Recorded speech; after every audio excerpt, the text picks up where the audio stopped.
বাহরাইনে চুরি করা bank card দিয়ে বিদ্যুৎ ও পানির বিল পরিশোধের অভিযোগে এক কর্মীর কয়েক বছরের জেল দেওয়া হয়েছে। পাশাপাশি 1000 দিনার জরিমানাও করা হয়েছে। আদালত কর্মীটির সাজা খাটার পর তাকে নিজ দেশে ফেরত পাঠানোর আদেশ দিয়েছে।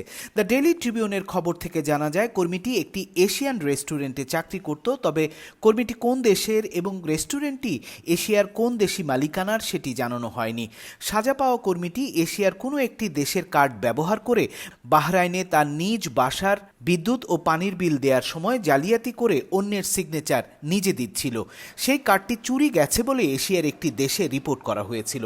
পেমেন্ট কোম্পানি সন্দেহজনক 2453 দিনার লেনদেন রিপোর্ট করার পর তা আলোচনায় আসে। বাহরাইনের আদালতে অভিযোগটি নিশ্চিত হলে সেই কর্মীর বিরুদ্ধে এমন শাস্তির রায় দেয়। সংযুক্ত আরব আমিরাতে হঠাৎ করে জ্বর, সর্দি, কাশিতে আক্রান্ত রোগীর সংখ্যা বেড়ে গেছে। নভেম্বর মাসের তুলনায় ডিসেম্বরের প্রথম সপ্তাহে রোগীর সংখ্যা বেড়েছে 25%।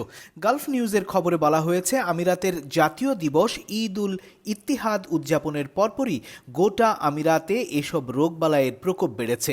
রোগীদের অধিকাংশই পেটের সমস্যা ও হাঁপানি, কাশির মতো সমস্যা নিয়ে হাসপাতালে আসছেন। আমিরাতের ডাক্তাররা মনে করছেন, ছুটির সময়টায় নাগরিক বাসিন্দারা ঘোরাফেরা বেশি করার কারণে সর্দি, জ্বর সহ নানান রোগে আক্রান্ত হয়েছেন। ডাক্তাররা আরও উদ্বেগ জানিয়েছেন, শীতকাল চলা অবস্থায় এসব রোগের সংক্রমণ আরও বাড়তে পারে। এ সময় নাগরিক ও বাসিন্দাদের আরও সতর্ক থেকে যথাযথ স্বাস্থ্যবিধি মেনে চলতে পরামর্শ দিয়েছেন আমিরাতের ডাক্তাররা। কুয়েতের আল রাই এলাকায় একটি নির্মাণাধীন এলাকায় দেয়াল ধসে 2 শ্রমিকের মৃত্যু হয়েছে। তবে শ্রমিকরা কোন দেশের বা তাদের নাম পরিচয় কি তা প্রকাশ করা হয়নি। আরব টাইমসের খবরে বলা হয়েছে, দেয়াল ধসের পরপরই 2 শ্রমিকের মৃত্যু হয়। সুয়াইক থেকে উদ্ধার কর্মীরা ঘটনাস্থলে পৌঁছে তাৎক্ষণিক উদ্ধার তৎপরতায় যোগ দিলে আর বড় ধরনের ধস ঠেকাতে তারা সক্ষম হয়। নির্মাণাধীন এই সাইটটিতে নিরাপত্তা ব্যবস্থা জোরদার করা হয়েছে, যাতে আর কোনো বড় ধরনের ধসের ঘটনা না ঘটে। শ্রমিকদের মৃত্যুর ঘটনায় তদন্ত কাজ শুরু করেছে কুয়েতের স্থানীয় কর্তৃপক্ষ।